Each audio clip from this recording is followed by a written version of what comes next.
Hi everyone, welcome to our channel. For fast and regular updates, please subscribe our channel. Today our ingredient is Amla అండి. First amlas తీసుకొని వాటిని బాగా clean చేసి కాసేపు dry అయ్యాక వాటిని నేను చూపిస్తున్న విధంగా చిన్న చిన్న పీసెస్గా కట్ చేసుకోవాలి. మొత్తం ఆమ్లాస్ అన్నీ కూడా మనం అలా చిన్న చిన్న పీసెస్గా కట్ చేసుకొని ఎక్సెస్ సీడ్ ఏదైతే ఉందో వాటిని పక్కన పెట్టండి. దాంతో కూడా నేను ఏం చేయాలనేది మీకు లాస్ట్లో చెప్తాను. So each and every minute is more valuable, so don't skip. Not a minute, every second is valuable.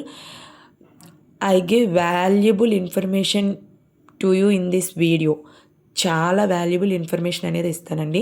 So amlas వల్ల మనకి చాలా బెనిఫిట్స్ ఉన్నాయి. ఆమ్లాస్ నుంచి మనకి అదే అండి ఉసిరికాయ నుండి మనకి విటమిన్ సి అనేది దొరుకుతుంది. సో మనం ఏంటంటే చాలామంది రా ఆమ్లాసు తీసుకోలేరండి. ఆమ్లాస్ తీసుకోవడానికి కొంచెం గొంతులో ఇబ్బందిగా పడతారు. సో అలా తీసుకోలేని వాళ్ళు ఏంటంటే నేను ఈరోజు మీకు amla shots either amla shot or juice మీరు ఏదనుకున్నా సరే ఓకే అండి, ఎలా ప్రిపేర్ చేసుకోవాలో చూపిస్తాను. ఇవి ఏంటంటే నేను ఫర్మెంట్ చేసిన ఆమ్లాస్ అండి. ఇవి మనం రెగ్యులర్గా కూడా తీసుకోవచ్చు. ఎక్కువ రోజులు ప్రిజర్వ్ అయి ఉంటాయండి మనం ఇలా చేసుకోవడం వల్ల. ఫర్మెంట్ చేసుకోవడం ఎలా ఫర్మెంట్ చేసుకోవాలో లెఫ్ట్ ఓవర్ సీడ్స్తో నేను ఈ వీడియోలో చూపిస్తాను.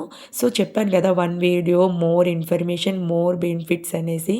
సో చూడండి, మొత్తం ఆమ్లాస్ అన్నీ కూడా మనం ఇలా కట్ చేసుకోవాలి. సో ఎవరికైతే ఎక్కువ డాండ్రఫ్ ఉందో, హెయిర్ ఫాల్ అవుతూ ఉందో, హెయిర్ గ్రోత్ ఆగిపోయిందో, ప్రీమెచ్యూర్ గ్రే హెయిర్ అనేది ఉందో, వీటన్నిటికీ కూడా ఆమ్లా జ్యూస్ అనేది చాలా బెనిఫిట్ అండి. ఆమ్లా జ్యూస్ తీసుకోవటం వల్ల మనకి విటమిన్ సి అండ్ మన బాడీకి కావాల్సిన ప్రోటీన్స్, మన హెయిర్కి కావాల్సిన స్ట్రెంగ్త్ అనేది దీనివల్ల మనకి వస్తుంది. సో మనం ఏంటంటే ఆమ్లా జ్యూస్ అనేది మన రెగ్యులర్గా కూడా daily morning and evening, so morning evening తీసుకోలేము అన్నవాళ్ళు ఒక్క పూట అయినా సరే హాట్ వాటర్తో తీసుకోవాలి. మనం కట్ చేసుకున్న పీసెస్ని మనం మిక్సర్ జార్లోకి తీసుకోవాలి. మిక్సర్ జార్లోకి తీసుకున్నాక మనం వాటిని గ్రైండ్ చేసుకోవాలి. ఆ ఎక్సెస్ ఏదైతే సీడ్స్ ఉన్నాయో వాటిని పక్కనే ఉంచండి. వీడియో మధ్యలో నేను చెప్తాను ఏం చేయాలో. సో వాటిని ఏంటంటే మనం వాటర్ యాడ్ చేసుకోవాలండి. మనం తీసుకున్న క్వాంటిటీకి ఎంత వాటర్ అయితే పడుతుందో మనం ఆ వాటర్ అనేది యాడ్ చేసి దీన్ని మనం గ్రైండ్ చేసుకోవాలి. గ్రైండ్ చేసుకున్నాక వచ్చిందాన్ని స్ట్రెయినర్ హెల్ప్తో స్ట్రెయిన్ చేసుకోవాలి. మనం స్ట్రెయిన్ చేసుకోకుండా కూడా తీసుకోవచ్చు, ఎందుకంటే ఆ ఎక్సెస్లో ఫైబర్ కంటెంట్ ఉంటుంది.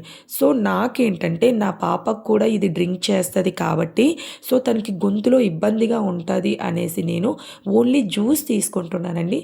ఆ ఎక్సెస్ కూడా నేను వేస్ట్ చెయ్యను. దాంతో కూడా ఏం చేయాలో చూపిస్తాను. సో అది కూడా పక్కనే పెట్టండి. Only one amla, but so many items we prepared in this video. So amla juice మొత్తం కూడా మనం తీసుకున్నాక దాన్ని మనం ఐస్ క్యూబ్స్ ప్రిపేర్ చేసుకునే దీంట్లో వేసి అది మొత్తం ఫిల్ చేసి మనం ఫ్రీజర్లో పెట్టుకోవాలి. సో అదేంటంటే డైలీ 1 క్యూబ్ గ్లాస్లో వేసుకొని కొంచెం లూప్ వామ్ హాట్ వాటర్ వేసుకొని మార్నింగ్ ఈవినింగ్ నేనైతే 2 పూటలా తీసుకుంటానండి. మీరు ఒక పూట తీసుకోవచ్చు, యాజ్ యువర్ విష్. అండ్ చిన్నపిల్లలు కూడా తీసుకోవచ్చు. ప్రతి ఒక్కరూ కూడా దీన్ని తీసుకోవడం వల్ల చాలా benefit. Now days everyone faced hair fall, dandruff, so అందరూ కూడా దీన్ని తీసుకోవచ్చు. అండ్ చెప్పాను కదండి, ఆ మిగిలిపోయిన వాటిని ఒక జార్లోకి తీసుకొని పించ్ ఆఫ్ సాల్ట్ అండ్ దాన్ని మిక్స్ చేయాలండి. నెక్స్ట్ ఏంటంటే కొంచెం ఆమ్లా జ్యూస్, మనం ప్రిపేర్ చేసుకున్న ఆమ్లా జ్యూసు అండ్ కొంచెం హాట్ వాటర్ అనేది యాడ్ చేయాలండి. హాట్ వాటర్ యాడ్ చేశాక మనం ఇందులో ఒక red chilli and pinch of turmeric add చేసి దాన్ని పక్కన పెట్టుకోవాలి. కొంచెం మిక్స్ చేసి పక్కన పెట్టుకోవాలి. అది మనం ఇవి కూడా ఈ ఆమ్లాస్ కూడా నేను అలా ఫర్మెంట్ చేసుకుని, ఇక్కడ సీడ్స్ అక్కడ ఆమ్లాస్ అంతే అండి. ఆ ఎక్సెస్ వచ్చింది మనం హోమ్ మేడ్ షాంపూ ఉంటాయి కదండి, నేను హోమ్ మేడ్ షాంపూ కూడా నెక్స్ట్ వీడియోలో ఈ వచ్చిన ఎక్సెస్ మనం హోమ్ మేడ్ షాంపూలో యూజ్ చేసుకోవచ్చు.